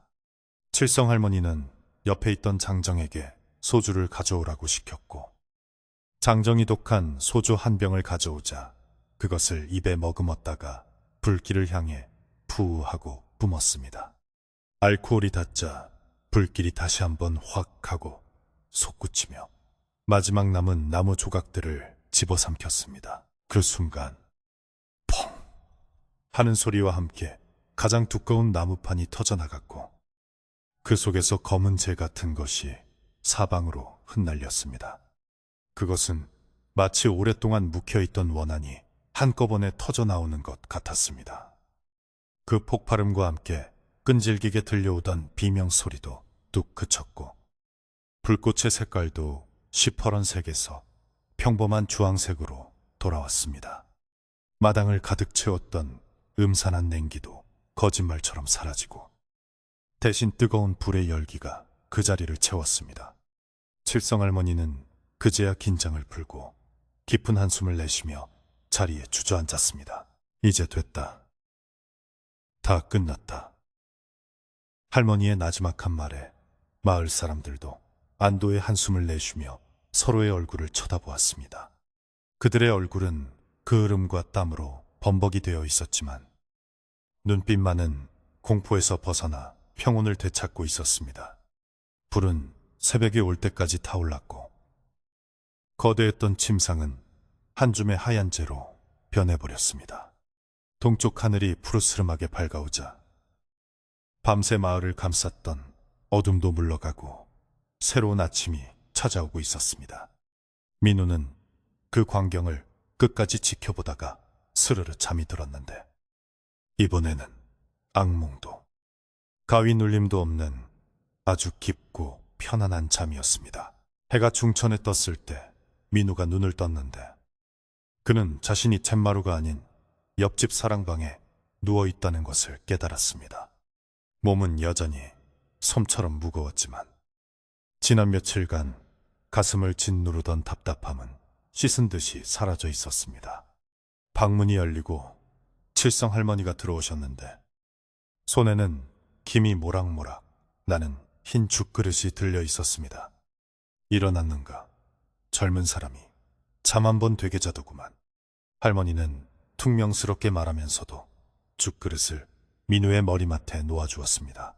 민우가 억지로 몸을 일으켜 앉자 할머니는 그의 이마에 손을 얹어 열을 확인했습니다. 열은 내렸구만. 귀신한테 키를 빨려서 당분간은 헛것이 보이거나 어지러울 수 있어. 그래도 목숨은 건졌으니 다행이지. 습스. 민우는 숟가락을 들어 죽을 한 술 떴는데 목구멍으로 넘어가는 따뜻한 죽의 온기가 온몸으로 퍼져나가는 것을 느꼈습니다. 며칠 만에 먹는 제대로 된 음식이라 그런지 눈물이 핑 돌 정도로 맛이 좋았습니다. 할머니, 감사합니다. 정말 감사합니다. 민우는 목이 메어 말을 잇지 못했습니다. 죽을 다 먹고 나자 기운이 조금 난 민우는 밖으로 나가보려 했지만 할머니가 말렸습니다. 아직은 안 돼. 바람 쐬면 큰일 나. 오늘은 그냥 푹 쉬고 내일쯤 집 구경이나 하게. 하지만 민우는 자신의 집이 어떻게 되었는지 너무나 궁금했기에 할머니의 부축을 받아 갯마루에 잠깐 앉아있기로 허락을 받았습니다. 옆집 마당에서 바라본 자신의 집은 어제와는 전혀 다른 분위기였습니다. 음산했던 기운은 사라지고 가을 햇살이 따사롭게 내리쬐는 평범한 시골 기와집으로 돌아와 있었습니다. 마당 한가운데에는 침상을 태운 흔적인 검은 재가 수북이 쌓여 있었는데 마을 장정들이 그 재를 퍼서 지게에 담고 있었습니다. 저 재는 멀리 흐르는 강물에 띄워보내야 해. 땅에 묻으면 독이 돼서 풀도 안 자라니까. 옆에 있던 이웃집 사내가 설명해 주었습니다. 사내의 얼굴에는 어젯밤의 공포는 온데간데 없고 큰일을 치른 후에 뿌듯함이 엿보였습니다. 민우는 마을 사람들에게 폐를 끼친 것 같아 죄송한 마음이 들었지만 사내는 오히려 민우의 어깨를 두드리며 위로했습니다. 선비 탓이 아니야. 그런 흉물은 누가 들였어도 사달이 났을 거야. 오히려 선비 덕분에 마을의 우환덩어리를 없앤 셈이지. 오후가 되자 마을 안악들이 민우의 집으로 몰려와 대청소를 시작했습니다. 안방의 문은 다 부서져서 떼어내고 방 안의 벽지와 바닥의 장판을 모두 뜯어냈습니다. 침상에 놓여있던 자리의 바닥은 검게 그을린 자국이 남아있었는데 안악들은 쑥물을 우려낸 걸레로 바닥을 벅벅 문질러 닦았습니다. 쑥 향기가 집안 가득 퍼지자 퀴퀴했던 곰팡이 냄새와 피 비린내가 완전히 사라졌습니다. 그녀들의 손길은 야무지고 빨라서 반나절 만에 방 안은 언제 그런 끔찍한 일이 있었냐는 듯 깨끗해졌습니다. 장정들은 산에서 베어온 대나무와 창호지로 새 문을 만들어 달았습니다. 이번에는 문살을 튼튼하게 만들었으니 황소가 들이받아도 끄떡없을 겁니다. 돌쇠가 껄껄 웃으며 자랑스럽게 말했습니다. 새하얀 창호지 문을 통해 들어오는 햇빛은 방 안을 환하게 비췄고 민우는 그 모습을 보며 비로소 마음의 짐을 내려놓을 수 있었습니다. 집은 단순히 건물이 아니라 사람의 온기가 채워져야 비로소 집이 된다는 것을 민우는 마을 사람들의 땀방울을 보며 깨달았습니다. 저녁 무렵이 되자 마을 입구에 있는 정자나무 아래에서 작은 잔치가 벌어졌습니다. 거창한 잔치는 아니었고 마을 사람들이 각자 집에서 가져온 음식을 나눠 먹으며 이번 일에 액돔을 하는 자리였습니다. 민우도 할머니의 부축을 받아 그 자리에 참석했는데 마을 사람들은 그를 따뜻하게 맞아주었습니다. 막걸리 한 사발을 건네받은 민우는 사람들에게 일일이 고개를 숙여 감사를 표했습니다. 제가 어리석어 흉한 물건을 드리고 여러분께 큰 심려를 끼쳤습니다. 이 은혜는 평생 잊지 않겠습니다. 촌장 김노인이 헛기침을 하며 말했습니다. 허허, 다 지난 일일세. 시골 인심이 다 그런 거 아닌가? 그나저나 그 침상을 판 놈이 누군지 알면 관아에 고발이라도 해야 할 텐데. 사람들은 입을 모아 침상 장수의 부도덕함을 성토했습니다. 이야기를 들어보니 몇 달 전 마을을 지나가던 떠돌이 골동품 장수가 빈집에 가구를 놓아두면 집이 산다며 헐값에 넘기고 갔다는 것이었습니다. 그 장수가 아마도 도굴꾼이나 그와 연관된 자였을 것이라고 사람들은 추측했습니다. 민우는 자신이 그저 운 나쁜 피해자였을 뿐이라는 사실에 안도하면서도 세상에는 눈에 보이는 것이 다가 아님을 뼈저리게 느꼈습니다. 술이 몇 순 배돌고 분위기가 무르익자 칠성 할머니가 민우에게 팥죽 한 그릇을 내밀었습니다. 이거 다 먹게. 팥의 붉은색이 잡기를 쫓아내고 마음을 단단하게 해줄 거야. 민우는 배가 불렀지만 할머니의 정성을 거절할 수 없어 죽을 받아 먹었습니다.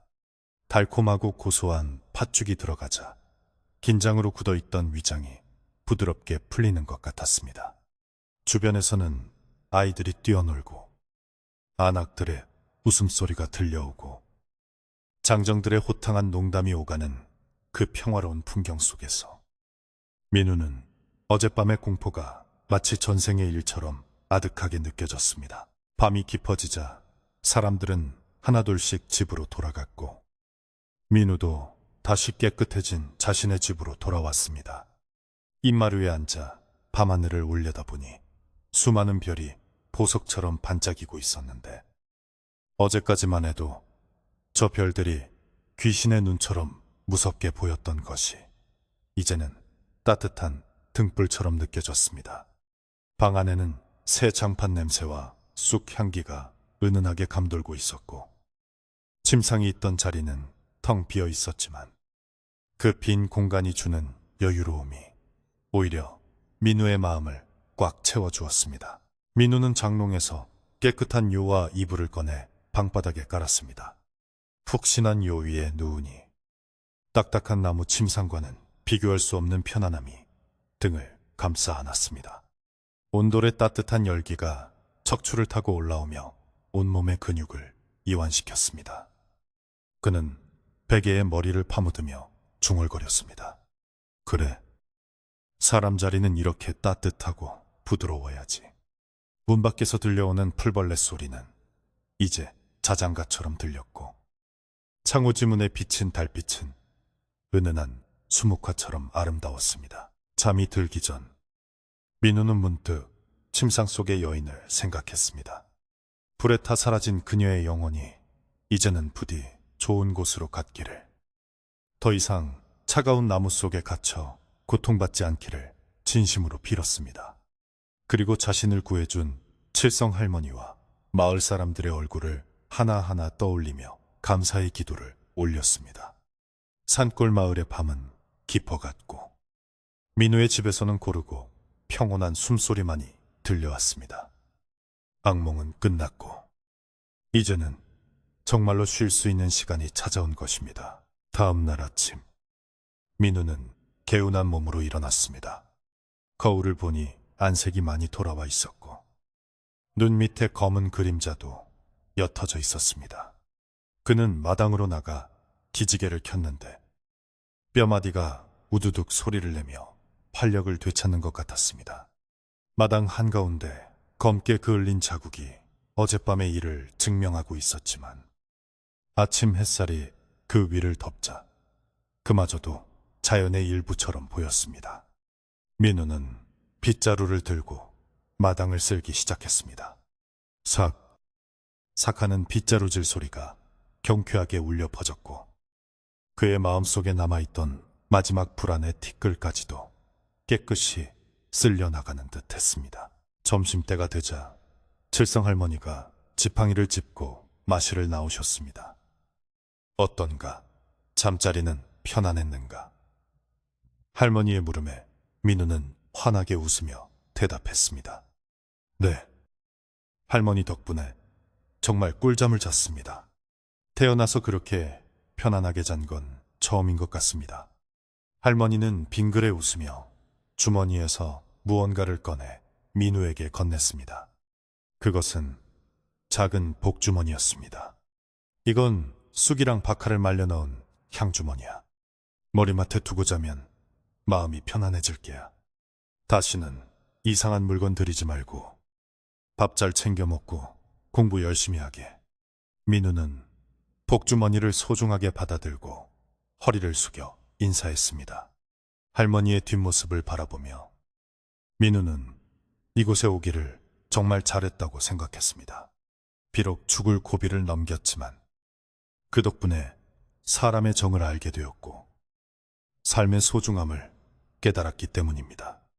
그는 다시 방으로 들어가 책상 앞에 앉았습니다.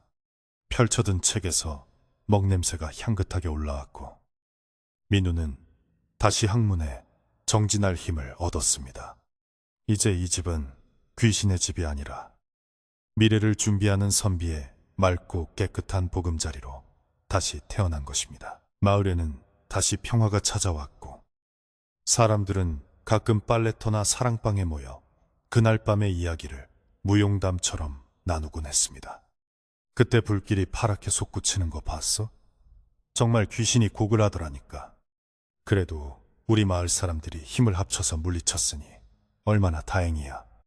이런 이야기들은 시간이 지날수록 사리부터 전설처럼 전해지겠지만 민우에게는 평생 잊지 못할 교훈으로 남을 것입니다. 산과들이 고요한 어느 산골 마을. 바람이 맑게 불던 날의 이야기는 그렇게 따뜻한 햇살 아래서 서서히 마무리되어 가고 있었습니다. 며칠이 지나고 마을에는 완연한 늦가을의 정취가 깊어졌습니다. 민우의 집 마당 한가운데 흉물스럽게 남아있던 불탄 자국 위로도 낙엽이 하나둘 떨어져 쌓이면서 그날 밤에 참혹했던 기억은 자연의 시간 속에 서서히 묻혀갔습니다. 민우는 이제 더 이상 병약하고 창백한 선비가 아니었습니다. 아침이면 일찍 일어나 마당을 쓸고 낮에는 틈틈이 마을 일손을 거들며 몸을 움직였습니다. 처음에는 분만 잡던 고운 손이라며 손사래를 치던 마을 사람들도 민우가 걷어붙인 소매 사이로 흐르는 땀방울을 보며 그를 진정한 마을의 일원으로 받아들이기 시작했습니다.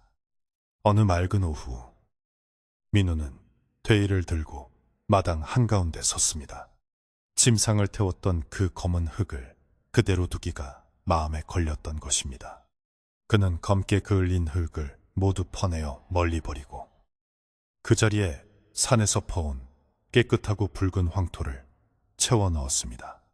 그리고 장터에서 사온 어린 감나무 묘목을 한 그루 심었습니다. 이제 이곳에는 죽음의 기운 대신 생명의 기운이 자라날 것이다. 민우는 묘목 주변의 흙을 단단히 밟아주며 속으로 되뇌었습니다. 앙상한 가지뿐인 어린 나무였지만 민우의 눈에는 훗날 주렁주렁 열릴 붉은 감들이 보이는 듯 했습니다. 그 모습을 담 너머로 지켜보던 돌쇠가 껄껄 웃으며 들어왔습니다. 선비님, 이제 농사꾼이 다 되셨습니다.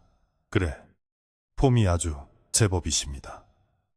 돌쇠의 손에는 갓 수확한 고구마가 한 바구니 들려 있었습니다.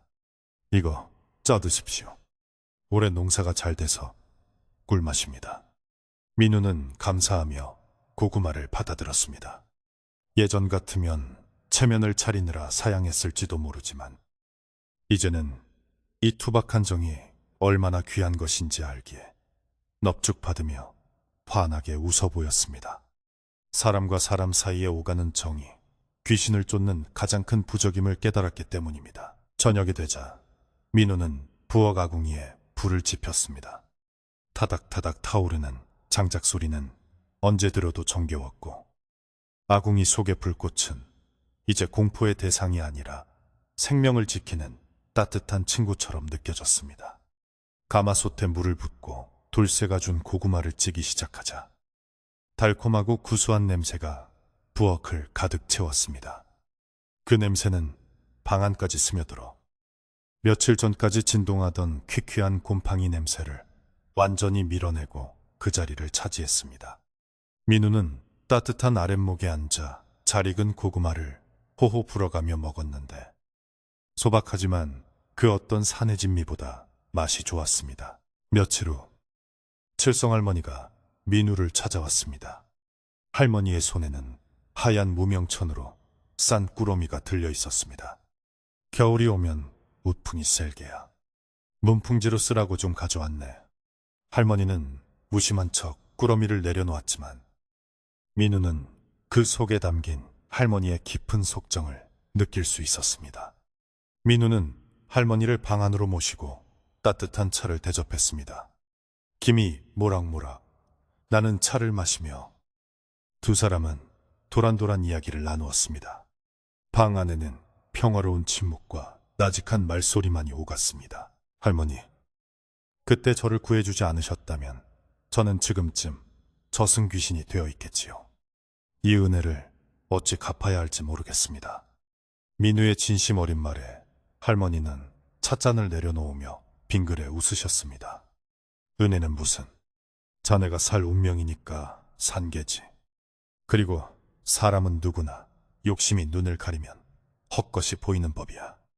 자네가 그 화려한 침상에 마음을 뺏기지 않고 처음부터 소박하게 바닥에 누웠더라면 그런 일도 없었을 걸세.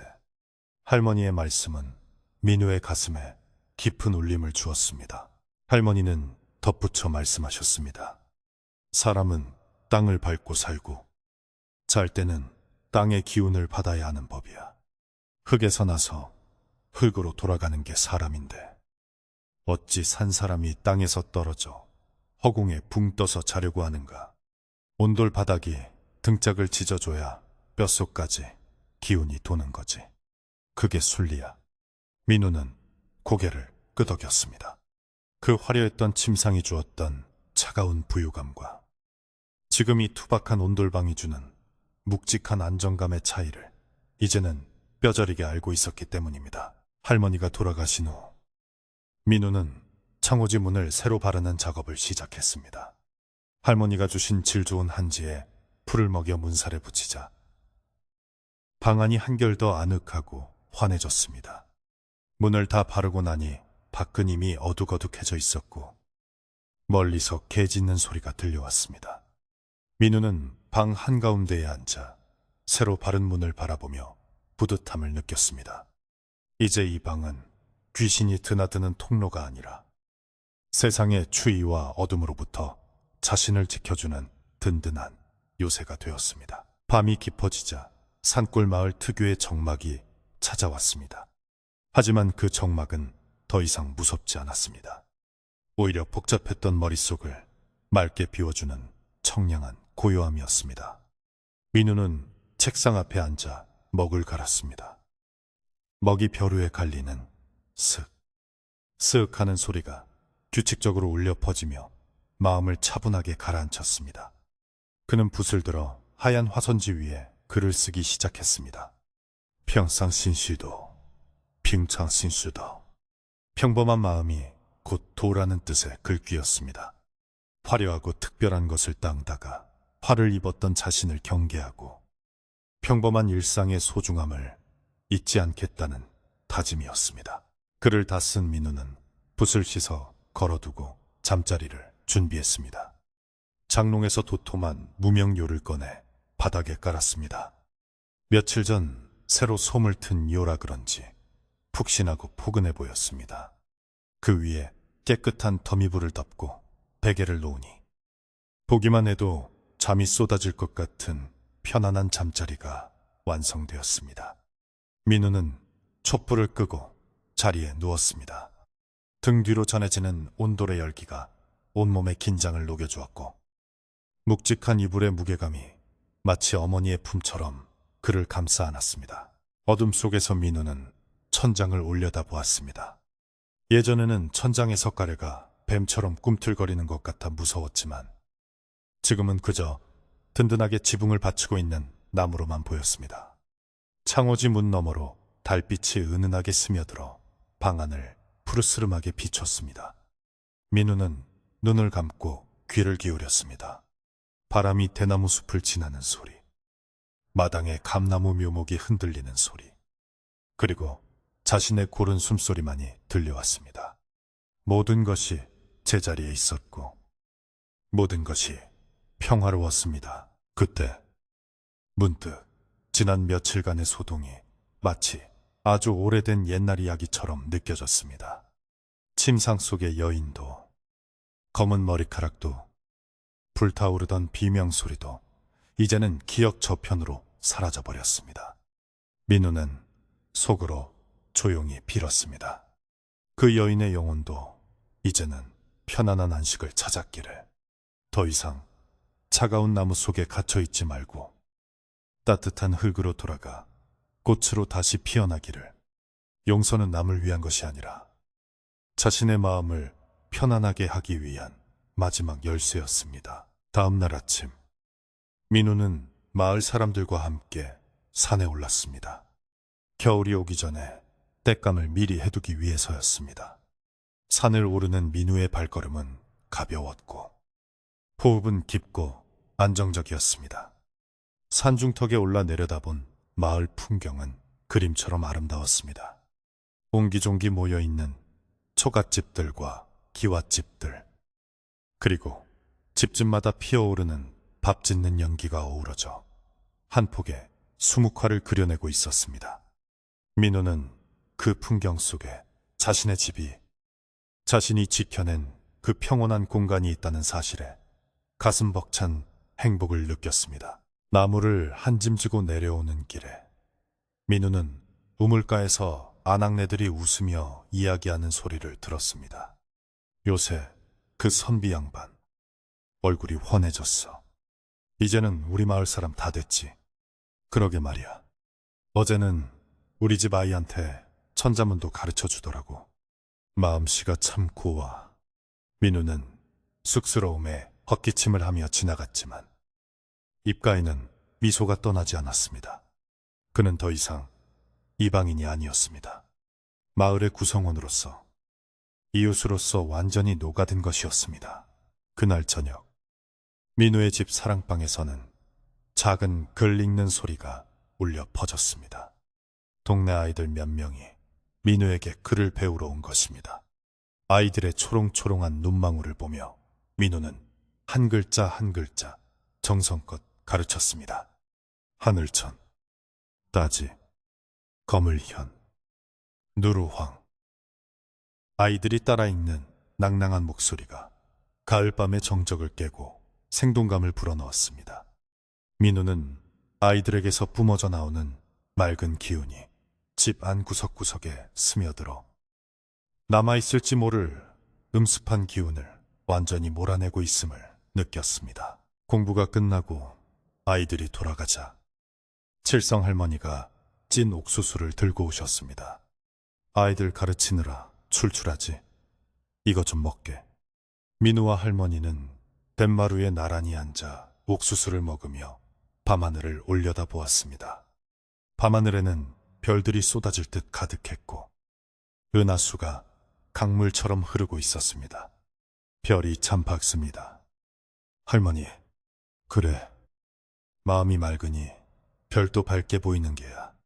자네 마음속에 있던 먹구름이 다 거쳤나 보네. 할머니의 말씀에 민우는 고개를 끄덕였습니다. 할머니, 저는 이곳에 요양을 하러 왔지만 오히려 인생을 배운 것 같습니다. 몸의 병보다 마음의 병이 더 무섭다는 것을, 그리고 욕심을 버리고 자연의 순리대로 사는 것이 진정한 치유라는 것을요.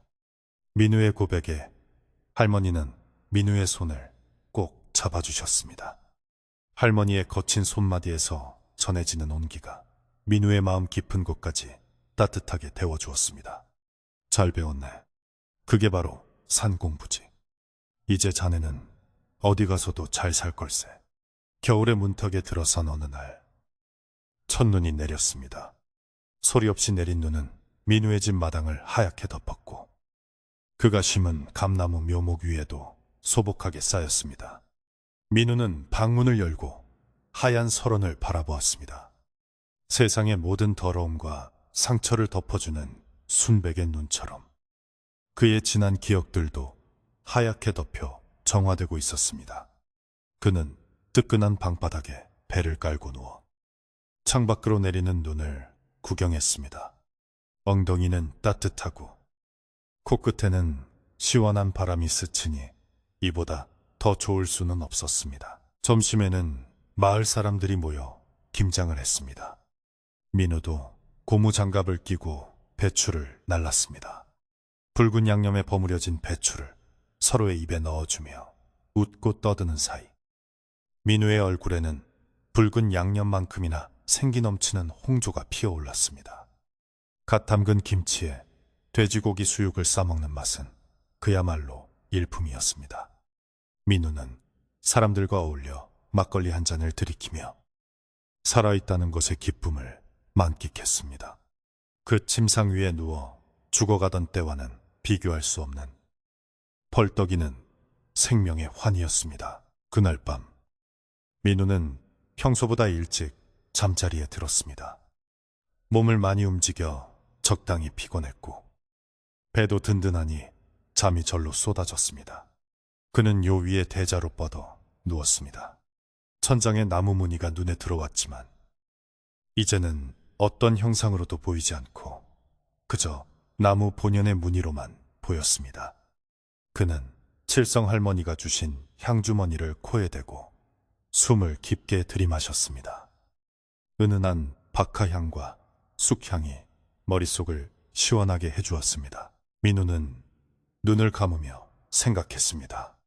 내일은 일찍 일어나 눈을 치워야지. 그리고 아이들에게 줄 군밤을 좀 구워야겠다. 소박하고 평범한 내일의 계획을 세우는 것. 그것이 바로 행복임을 그는 이제 알았습니다. 방바닥의 온기는 그의 혈관을 타고 흐르며 온몸을 나른하게 만들었고 의식은 서서히 꿈의 나라로 향했습니다. 이번 꿈은 악몽이 아닐 것입니다. 아마도 하얀 눈밭을 뛰어다니거나 따뜻한 햇볕 아래서 낮잠을 자는 꿈일 것입니다. 밖에서는 바람이 불어 처마 끝의 풍경을 댕하고 울렸지만 그 소리마저도 자장가처럼 평온하게 들렸습니다. 민우의 호흡은 느려지고 표정은 평화롭게 풀어졌습니다. 그가 잠든 방 안에는 따뜻한 공기만이 가득 차 있었고 어둠 속에 숨어있던 어떤 사악한 기운도 더 이상 범접할 수 없었습니다. 집은 주인을 닮아간다고 했습니다. 이제 이 집은 민우의 맑고 건강한 기운으로 가득 차 마을에서 가장 따뜻하고 안전한 보금자리가 되었습니다. 옛날 이야기는 여기서 끝이 납니다. 화려하고 값비싼 침상은 한 줌의 재로 사라졌지만 그 자리에 남은 것은 사람의 온기와 평범한 일상의 행복이었습니다. 혹시 여러분도 오늘 밤 너무 높고 화려한 곳을 바라보느라 마음이 힘드셨나요? 그렇다면 민우 선비처럼 욕심을 내려놓고 따뜻하고 낮은 곳에 몸을 뉘어보세요.